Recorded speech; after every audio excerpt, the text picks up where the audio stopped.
고민을 대신 결정해 드립니다. 대신 결정하는 남자입니다. 이 코너는 제 마음대로 상상을 해서 답변을 하는 코너이기 때문에 어떤 분이 그러더라고요. 왜 이걸 이렇게 디테일하게 그 사연자에게 맞춰서 설명해 주지 않냐, 이런 의견이 있었는데, 이거는 제 마음대로 상상하는 그 재미로 하는 거니까 좀 이해를 해주세요. 자, 오늘은 대출 안 나오는 연봉 8천, 그리고 대출 나오는 연봉 6천, 이 둘 중에 하나 뭘 골라야 됩니까? 라는 사연입니다. 실제로 이 사연을 그대로 올려주셨어요. 대출 안 나오는 연봉 8천, 대출 나오는 연봉 6천, 이렇게 적어주셔서 그대로 넣었어요. 자, 제가 운영하는 부동산 트레이닝 캠프 네이버 카페에서 대결남 질문하기에 올라온 사연입니다. 사연을 한번 읽어볼게요. 안녕하세요. 서울살이 2년차 29세 남성입니다. 저는 지금 전세 1억 5천에 살고 있어요. 그리고 자동차는 3,600만 원짜리를 샀습니다. 29살인데 자동차가 있어요. 서울살이 2년 차입니다. Keep money, 그러니까 모아둔 돈인 것 같아요. 모아둔 돈이 한 900 정도 있고 실수령이 한 550 정도니까 이 정도면 연봉이 거의 7천, 8천 되는 거예요. 꽤 높으신 거죠. 연봉이 지금 29살 기준으로는. 이전에 근무할 때는 3,500 정도 받으면서 일했었는데 1년 전부터 연봉 8천으로 연봉이 급상승합니다. 그래서 올랐는데 집안 빚도 좀 갚고 실제로 모으기 시작한 지는 반년 정도 됐습니다. 현재 서울 1억 5천 전세 거주 중입니다. 서울에서 전세를 구한 것만으로도 감지덕지 했었는데 하염없이 올라가는 집값을 보면서 고민이 생겼습니다. 요즘에 이런 분들이 많죠. 집을 구하고 싶어서 시드머니를 모을 기간을 산정하려고 대출 조건, 금액, 금리를 보던 중에 연봉이 높으면 오히려 대출이 제한되는 부분이 많더라고요. 네, 안타깝게도 이건 사실이죠. 그래서 이게 참 이상한 정책이에요. 원래 연봉이 높은 사람이 대출을 많이 받는 게 맞거든요. 대출이라는 건 결국엔 남의 돈이고 국민이 예금한 돈을 운용하는 거기 때문에 잘 갚을 수 있는 사람한테 많이 빌려주는 게 맞잖아요. 물론 이제 뭐 일부 복지의 개념으로 아주 저소득층에게 빌려줄 수는 있겠지만 현재 우리나라의 정책상 연봉이 너무 높으면 오히려 대출이 안 나옵니다. 어린 나이에 높은 연봉을 받게 되면서 마냥 행복할 줄 알았는데 억 단위로 받아도 모자란 게 현실이더라고요. 디딤돌 대출도 알아봤는데 연봉 6천까지고, 그래서 연봉 8천으로 그냥 돈을 모으면서 투자 공부해서 재테크를 할지, 아니면 언젠간 오를 집값을 바라보면서 연봉을 낮춰가지고 대출을 미리 받아서 베팅을 해볼지, 이게 고민이라는 거죠. 어디서부터 뭘 시작해야 될지 막막한 한 해의 시작입니다. 참고로 고정지출 내역을 첨부합니다 해주셨는데, 그래서 결론은 지금 특별하게 투자를 하고 계신 건 아니에요. 근데 집을 좀 구하고 싶다, 집을 좀 가능하면 좀 사고 싶은데, 알아보니까 디딤돌 대출 뭐 이런 것들이 뭐 한 50%, 60%, 70% 빌려줘서 야 이거를 좀 해야 되겠는데 연봉이 탈락이에요. 그래서 야 이 집을 못 산다, 그러면은 그냥 돈이나 모을까? 라는 거. 그리고 차라리 지금 연봉 좀 낮은 데로 가면은 디딤돌 뭐 보금자리 뭐 이런 거 나오니까 이걸로 LTV 뭐 60%, 70% 안 나오겠지만 그런 걸 한번 받아가지고 어떻게 집을 사볼까라는 선택이었죠. 그래서 지금 제가 커뮤니티에 올렸더니 의견이 많아요. 우선 대출 받겠다고 연봉 깎는 일 하지 마세요. 그리고 연봉 낮춰서 움직이면 다시 못 올립니다. 그러니까 이런 거 생각하지 말라, 이런 분도 있었고, 같은 나이라 댓글 달아요. 연봉 너무 부럽고요. 저라면 재테크 공부하면서 우선 지출을 줄이겠습니다. 이런 얘기도 있었고, 연봉 6천이 이기는 경우는요, 앞으로 집값이 2배 뛴다는 가정하에 대출 풀로 받고 갭투자로 주택을 마련하는 경우입니다. 그러니까 연봉이 낮은 걸 선택하지 말라는 얘기겠죠. 근데 이게 생각보다 치열했어요. 이게 결과가 52대 48입니다. 그러니까 거의 5대 5예요. 그래서 이게 뭘까 생각해보세요. 뭘까? 왜 이게 5대 5가 나오는 거지? 그래서 아마 이게 아닌가 싶거든요. 그냥 이분이 그냥 적어준 대로 저희는 올립니다. 근데 이게 대출 안 나오는 연봉 8천만 보고 이걸 고르신 것 같아. 야, 대출 안 나오면 대출 나오는 6천이 낫지 라고 선택하신 것 같고, 이게 디딤돌 보금자리 뭐 요것만 안 나오는 거지 다른 거는 나오는데 거기까지 생각 안 하신 것 같기도 하고, 아니면 이건가? 야 29살 인생의 쓴맛 한번 봐라 하면서 이쪽으로 몰아준 거 아닌가? 라고 또 일종의 역선택이 들어간 것 같기도 하고요. 어쨌든 여러분들의 뭐 심리까지는 제가 모르겠지만 5대 5가 나왔습니다. 역선택이 많을 것 같아. 인생 한번 쓴맛 한번 보라 이거지. 그래서 저의 의견은 뭐 간단하죠. 이거는 연봉 8천을 선택하는 건 뭐 너무 당연한 겁니다. 이게 연봉이 낮은 거를 선택할 이유는 별로 없어요. 왜 그러냐면 우선 대출이라는 게 뭐 보금자리 대출, 뭐 디딤돌 대출 뭐 이런 게 많이 나오기는 하지만 뭐 그것만 대출이냐? 아닙니다. 다른 대출도 있죠. 그래서 지금 규제 지역에서는 LTV가 40%가 나옵니다. 집값 대비 40%를 빌려주는 거고요. 그리고 비규제 지역 같은 경우에는 뭐 이제 1주택 집을 매수하시는 경우에는 뭐 최대 뭐 70%도 나오고 막 그렇습니다. 그래서 대출이 안 되는 게 아니다. 보금자리 뭐 디딤돌 뭐 이런 정부 대출이 안 되는 거지. 그냥 일반 민간 그 은행 대출은 되고요. 그리고 또 반대로 이것도 있어요. 신용대출 쪽으로 가잖아요. 그럼 연봉의 100%입니다. 연봉 100%인데 연봉이 높아야지 신용대출이 또 많이 나와요. 그러니까 이분 입장에서는 보금자리 뭐 디딤돌로 받는 이득도 있겠지만 신용대출에서 손해보는 것도 분명히 있어가지고 이게 무조건 연봉을 낮춘다고 해서 대출을 더 많이 받는다라고 보기도 어렵습니다. 그리고 더 큰 게 이거죠. 지금 총부채 원리금 상환 비율 해가지고 내가 대출을 받을 수 있는 한도가 소득과 연동이 됩니다. 내가 소득이 높아야지 대출도 많이 받을 수 있거든요. 그래서 이 DSR이라는 것도 있고 그리고 정책이라는 거는 또 계속 바뀌기 때문에 내가 확실하게 A 아니면 B 둘 중에 하나를 선택해야 된다면은 우선은 조건상 그리고 논리상 연봉 높은 걸 선택을 해야 된다. 그러면 연봉 6천을 선택해야 되는 경우가 아예 없을까요? 있긴 있습니다. 뭐냐면 뭐 이 정도일 것 같아요.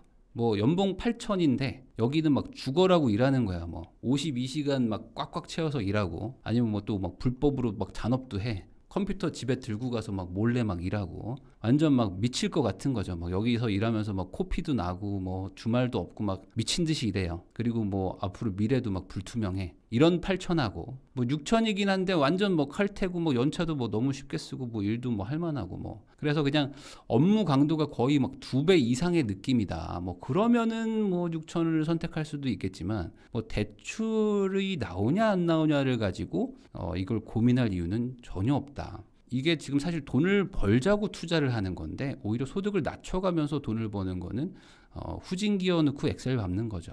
근데 여기서 이제 의문점은 있어요. 뭐냐면 이게 연봉이 1년 만에 지금 2배 이상 올랐거든요. 그래서 이게 어떤 직업이신지 잘 모르겠어요. 뭐 간호사라고 하는 분도 있고 뭐 개발자라고 하는 분도 있고 뭐 반도체 쪽이다라고 하는 분도 있는데 이거는 적어주신 게 없으니까 그래서 이게 어디인지는 잘 모르겠지만 어쨌든 된다고 하시면은 그 직업 안정성이 비슷하다고 할 때 가능하면 연봉이 높은 거를 고르자. 그런데 사실 진짜 문제는 따로 있어요. 따로. 이게 중요한 게 아닙니다. 뭘 시작해야 될지 막막한 한 해입니다 라고 적어주셨는데 이거는 잘못된 표현입니다. 이게 무슨 말이냐면은 뭘 해야 될지 너무 명확해요. 너무 명확합니다. 뭘 해야 되냐면 첫 단추를 꿰셨거든요. 이거 풀어야 됩니다. 지금 첫 단추를 잘못 꿰다. 볼게요. 자, 서울살이 2년차 29세 남성입니다. 그러면은 27 뭐 후반 뭐 이쯤에 오셨겠죠? 그러니까 거의 뭐 대학을 졸업하셨든 뭘 했든 거의 그냥 그 젊은 나이에서 거의 뭐 서울에 그냥 슉 오신 거예요. 아마 서울살이라고 말하시는 거 보니까 경기도권 출신은 아니신 것 같고 수도권 밖에서 오신 것 같아요. 근데 전세가 1억 5천 살고 계시다고 했는데 현금이 1,300이야. 현금 1,300. 그리고 1억 2천이 전세 대출입니다. 그리고 신용 대출을 1,700을 받았어요. 그러니까 완전 풀 대출이죠. 90% 대출이에요. 90%를 전세에 대출을 끼고 현금 1,300으로 집을 얻으신 거고 그리고 이 상황에서 차를 사요. 근데 차를 사는데 3,600만 원어치예요. 근데 이게 보니까 10년 할부야. 근데 선납이 제로.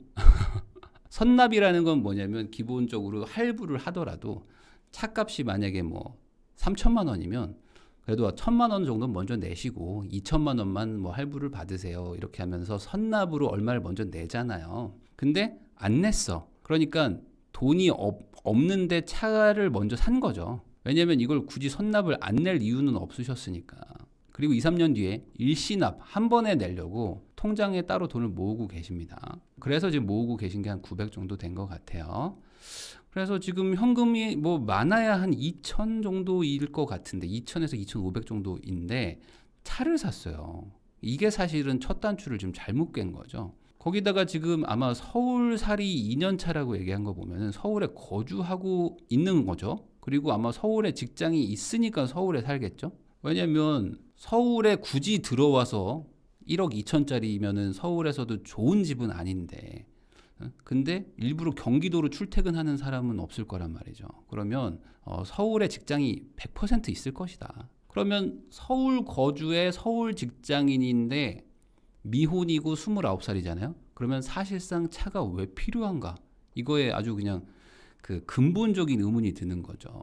차가 있는 게 오히려 불편한 곳이 서울이거든요. 서울에서 차를 끌고 다닌다는 거는 약속을 늦을 확률이 상당히 높습니다. 지하철을 타는 게 가장 좋고요. 택시를 타도 지하철보다 느려. 근데 차를 왜 타냐 이거죠. 자, 근데 이분이 지금 3,600만 원 어치의 차값을 내요. 근데 이게 10년 할부거든요. 그러니까 이게 지금 120개월짜리예요. 전 차가 10년 할부가 있는지 몰랐어요, 솔직히. 저는 맥시멈이 한 6년인 줄 알았는데 10년짜리가 있더라고요. 그러면 120개월을 쪼개서 내니까 30만 원씩 내는 거거든요. 이게 원리금 균등으로 보면. 그래서 제가 계산을 해보니까 한 3천만 원짜리를 만약에 샀어요. 근데 한 이자를 어떻게 좀 싸게 받아서 한 2.5? 이 정도를 내면은 신차를 샀다고 가정했을 때 한 30만 원 정도 나오더라고요. 그러면 이게 중고를 샀다 그러면 한 4, 5천만 원짜리 산 거고, 신차면은 그냥 일반 우리 중형차를 산 거죠. 그래서 제가 이제 보니까 K5가 딱 요 정도 가격대죠. K5가 대충 한 3천만 원 안팎인 것 같더라고요. 그러니까 요거 정도를 사신 게 아닐까 추측을 해봅니다. 그러니까 내가 지금 현금 별로 없는데 연봉 3,500 정도였을 때 차부터 산 게 우선은 큰 문제다. 자, 근데 보세요. 차량 할부가 30만 원이라고 그랬잖아요. 그리고 차량 유지비가 15만 원이에요. 그러니까 이게 거의 지금 기름값 얘기하시는 걸 거란 말이죠. 근데 요즘에 기름값이 좀 비쌉니다. 요즘에 한 1,700원, 1,800원 막 이 정도 하죠. 그러면 대충 한 연비 10km 놓고 계산하면요. 한 달에 한 1,000km 탈까 안 탈까 이 정도일 것 같아요. 제가 봤을 때. 이건 계산을 뭐 하기 나름이지만 뭐 보험료까지 여기다 다 넣었다 그러면 이것도 안 타는 거야. 그러면 그냥 택시 타고 다니는 게 훨씬 싸게 맥힐 거예요. 이 정도면. 그냥 평소에 길 막힐 때는 지하철 타시고 그냥 피곤하다 그러면 그냥 택시 타시면 차 타는 거랑 똑같다. 훨씬 편하고. 요즘에 그 택시가 진짜 잘 돼 있잖아요. 그래서 뭐 타다, 뭐 카카오, 뭐 IM 뭐 이런 것들 많더라고요. 그래서 실제로 이제는 거의 집 앞에 오죠. 사실상 뭐 반자율 주행처럼 느껴져요.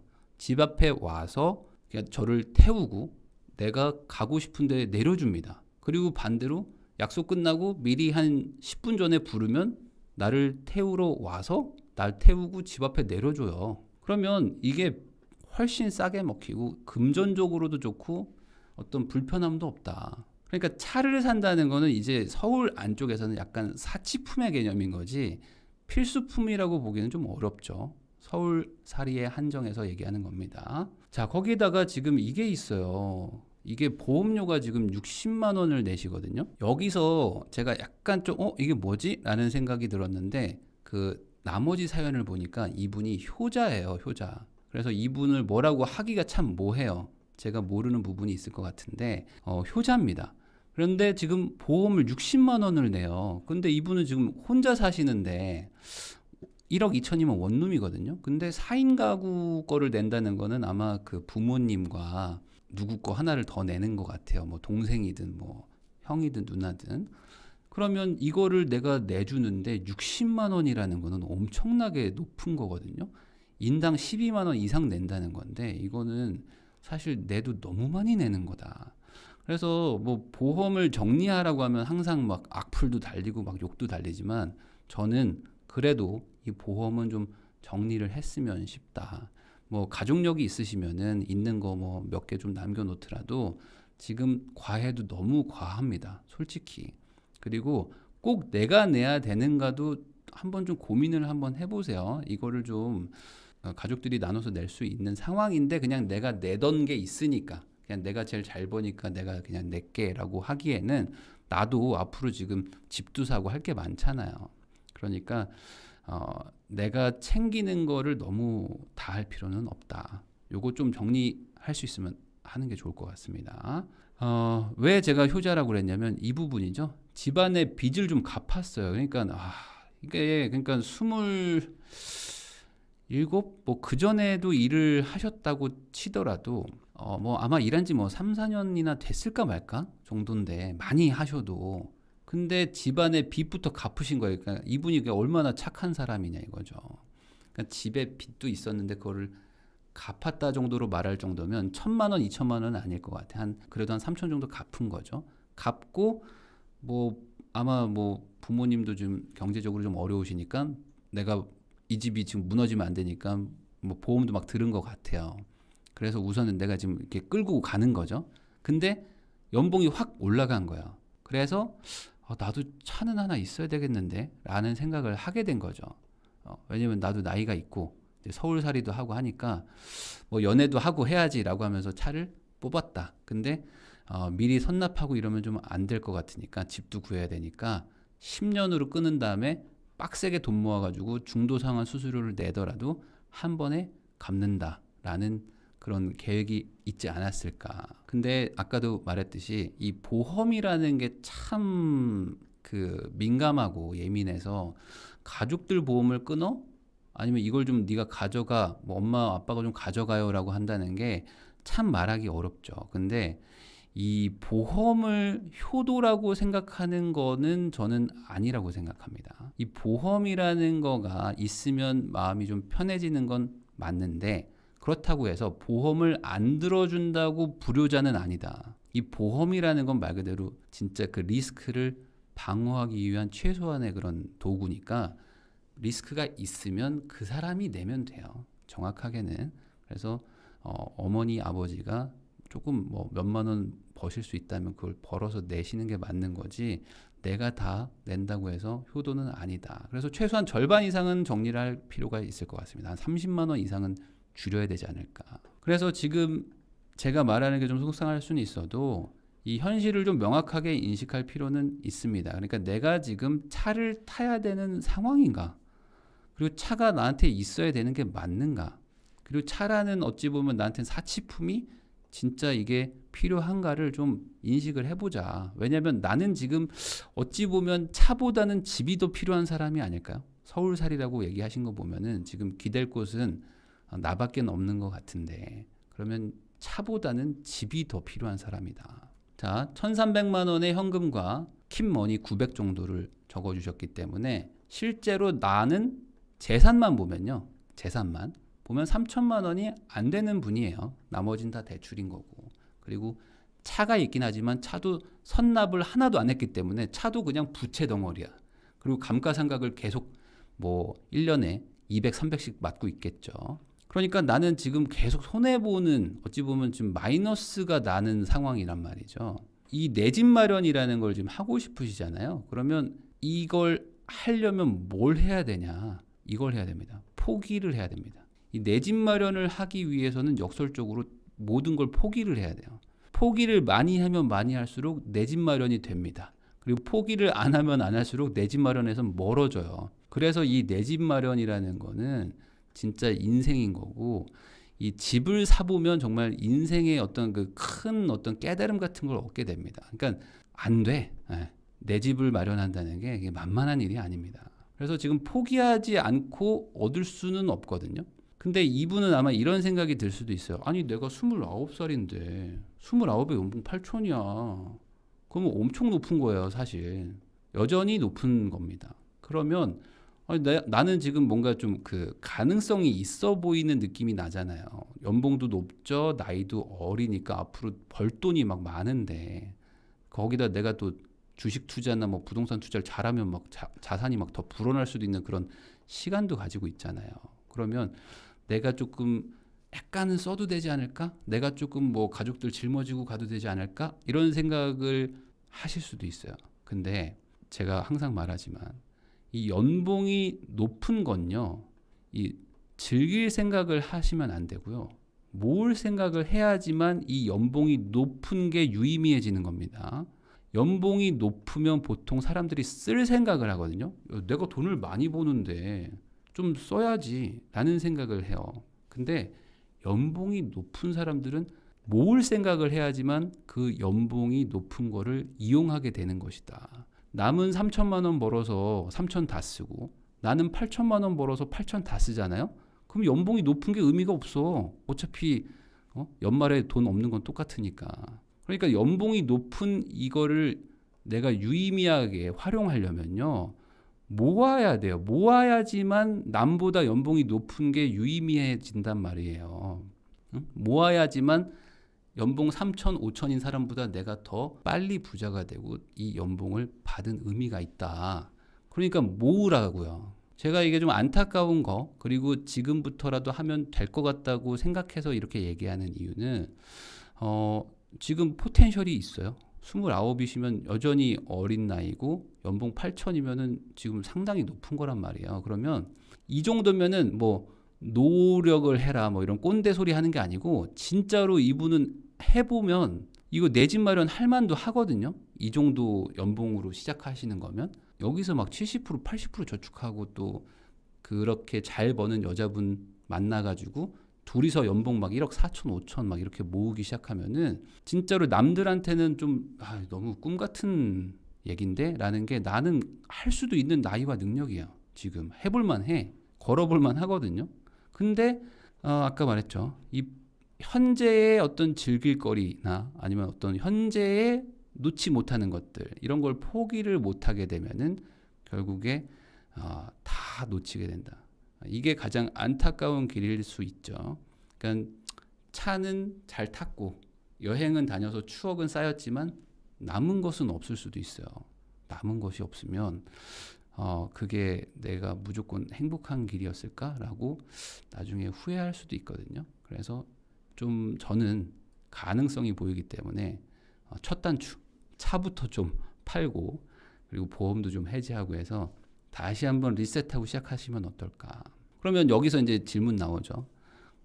그거는 제가 원했던 답이 아니다. 저는 그래서 집을 사야 되는데 어떻게 하냐. 이거에 사실 이 질문의 핵심이었잖아요. 연봉을 뭘 선택해서 집을 사야 되죠? 저의 대답은 차부터 팔고 그리고 저축 70% 하고 그 다음에 생각하자. 지금 뭐 운동화도 안 신었는데 지금 뛸 생각하지 마시고 최소한 뭐 지금 신발은 신고 얘기를 합시다. 저는 이런 응원의 메시지를 남기고 싶었습니다.